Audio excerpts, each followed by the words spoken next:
ഗോപാലകൃഷ്ണന്റെ dialogue കഴിഞ്ഞ തവണ ചക്ക വീണപ്പോ മുയൽ ചത്തു എന്ന് പറഞ്ഞ പോലെ എല്ലാ തവണയും അങ്ങനെ സംഭവിക്കണമെന്നില്ല. ഇത് നമ്മുടെ നാട്ടില് ജനാധിപത്യ രീതിയിൽ തെരഞ്ഞെടുപ്പ് നടക്കുന്ന ഒരു സംവിധാനമാണ് നമ്മുടെ അവിടെയുള്ളത്.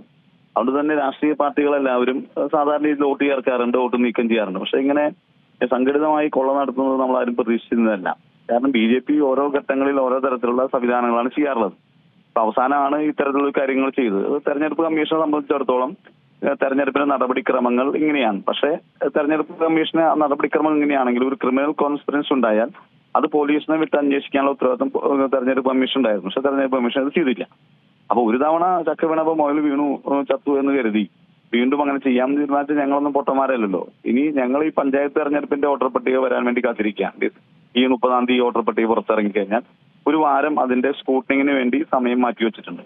അതേപോലെ തന്നെ ഇനി നിയമസഭാ തെരഞ്ഞെടുപ്പിന്റെ ആണെങ്കിലും പാർലമെന്റ് തെരഞ്ഞെടുപ്പിന്റെ ആണെങ്കിലും തെരഞ്ഞെടുപ്പുകളുടെ വോട്ടർ പട്ടികകൾ കൃത്യമായി പരിശോധിക്കാനും സമയബന്ധിതമായി പരാതി കൊടുക്കാൻ തയ്യാറായിട്ടുള്ള സംവിധാനങ്ങൾ ഞങ്ങൾ ഒരുക്കി കഴിഞ്ഞിരിക്കുകയാണ്. പക്ഷെ ഇതുകൊണ്ടൊന്നും BJP ജനാധിപത്യത്തെ അട്ടിമറിക്കുന്നത് നമുക്ക് തടയാൻ കഴിയില്ല. കാരണം അവർ ഓരോ സമയവും ഓരോ തരത്തിലുള്ള കള്ളത്തരങ്ങൾ ചെയ്തുകൊണ്ടിരിക്കുകയാണ്. ഈ പുതിയ കള്ളത്തരം ഏതാണ് എന്നുള്ളത് നമുക്ക് മുൻകൂട്ടി അറിയില്ലല്ലോ. അതുകൊണ്ട് നാട്ടിലെ ജനാധിപത്യം ശക്തിപ്പെടുത്താൻ ജനങ്ങളെല്ലാവരും ഒറ്റക്കെട്ടായി നിൽക്കുകയും മോഡി ഗവൺമെന്റ് താഴെ ഇറക്കുന്ന ഒരു നടപടി ചെയ്താൽ മാത്രമാണ് ഇന്ത്യയിലെ ജനാധിപത്യം പഴയ കാലത്തിലേക്ക് തിരിച്ചു പോകാൻ കഴിയുള്ളൂ.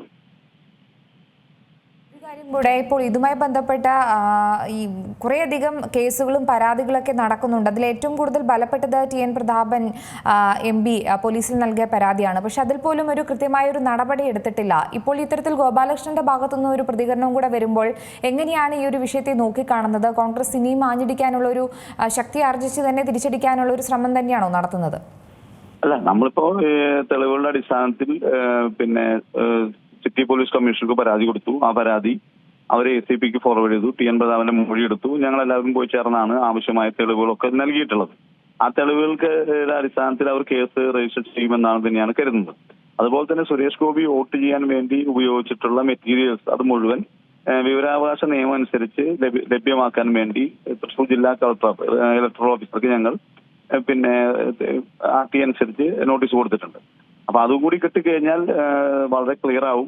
പോലീസിന് കേസെടുക്കാതിരിക്കുന്ന ഒരു സാഹചര്യം ഉണ്ടാവില്ല, കേസെടുക്കേണ്ടി വരും.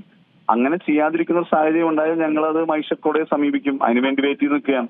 ഇത് ഞങ്ങൾ അങ്ങനെ ഒഴിവാക്കി പോകുന്നൊരു വിഷയമല്ല. അതുപോലെ തന്നെ ഇത്തരത്തിൽ വോട്ട് ചേർത്തിട്ടുള്ള 500ഓളം ബൂത്തുകളിലെ ഏതാണ്ട് 30,000-ഓളം ആളുകളുടെ ഡോക്യുമെന്റിനും ഞങ്ങൾ അപേക്ഷ കൊടുത്തിട്ടുണ്ട്. വലിയ ചെലവ് വരും. പക്ഷെ നമുക്ക് ഈ കേസ് ശക്തമായി കൊണ്ടുപോകാൻ തന്നെയാണ് തീരുമാനിച്ചിട്ടുള്ളത്.